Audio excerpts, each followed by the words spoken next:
In the grand theatre of politics, few tales are as compelling as that of Bassirou Diomaye Faye. From the confines of a prison cell to the highest office in Senegal, Faye's journey is a testament to the power of change and the resilience of the human spirit.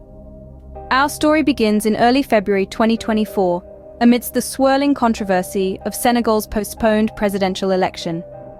The ruling government under President Macky Sall was accused of institutional coup as they attempted to delay the election until December.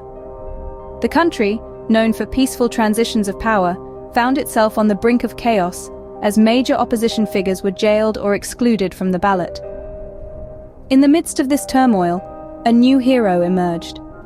Bassirou Diomaye Faye, a 44-year-old anti-establishment candidate and ally of opposition figure Ousmane Sonko, defied the odds.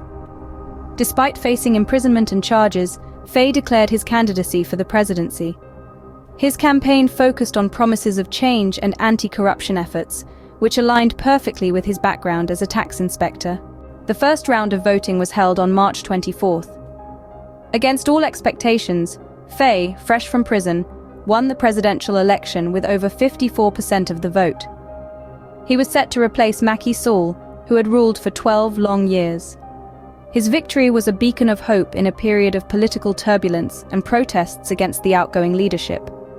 The African Union and French President Macron congratulated Faye, emphasizing the acceptance of the election results.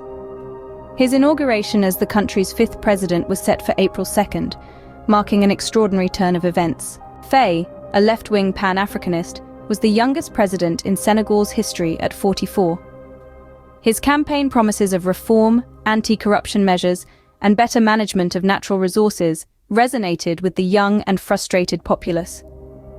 These promises, coupled with his pledge to fight corruption, reform the economy, and promote transparency, fueled his rapid rise to power. To summarize, Bassirou Diomaye Faye's journey from prisoner to president was nothing short of remarkable. His victory was a testament to the power of change and resilience, and a stark reminder of the potential for transformation, even in the face of adversity. His win signals a new era in Senegalese politics, one that promises reform, transparency, and a focus on the country's youth. Faye's journey is a beacon of hope, not just for Senegal, but for the entire African continent.